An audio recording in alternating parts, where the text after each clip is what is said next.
يا أيها الإنسان ما غرك بربك الكريم الذي خلقك فسواك فعدلك في أي صورة ما شاء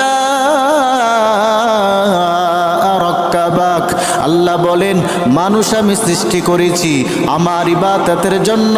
ওহে মানুষ, তবে কেন আমার ইবাদত করো না? আরে মানুষ, কেন আমার ইবাদত থেকে গাফেল? আমি কি তোমাদেরকে সুন্দর করে বানাই নাই? আমি আল্লাহ কি তোমাদেরকে সুগঠিত করি নাই? আল্লাহ বলেন, আলাম নাজআল লাহু আইনাইন ওয়া লিসানাও ওয়া শাফাতাইন। আমি কি তোমাদেরকে দুটো চোখ দেই নাই, জিহ্বা দান করি নাই, দুটো ঠোঁট দেই নাই? তবে কেন মানুষ আমার আর ইবাদত থেকে গাফেল? তবে কেন মানুষ আমার ইবাদত থেকে গাফেল? আমি তোমাদেরকে দুটো চোখ দিয়েছি, কত সুন্দর নিয়ামত। চোখ না তাকিলেই কিন্তু কিয়ামত। চোখ আছে বলি তো আমরা পৃথিবী দেখতে পাই। চোখ যদি না থাকে আমরা পৃথিবী দেখতে পাইতাম না, মা বাবা দেখতে পেতাম না, স্ত্রী সন্তান কোনো কিছুই দেখতে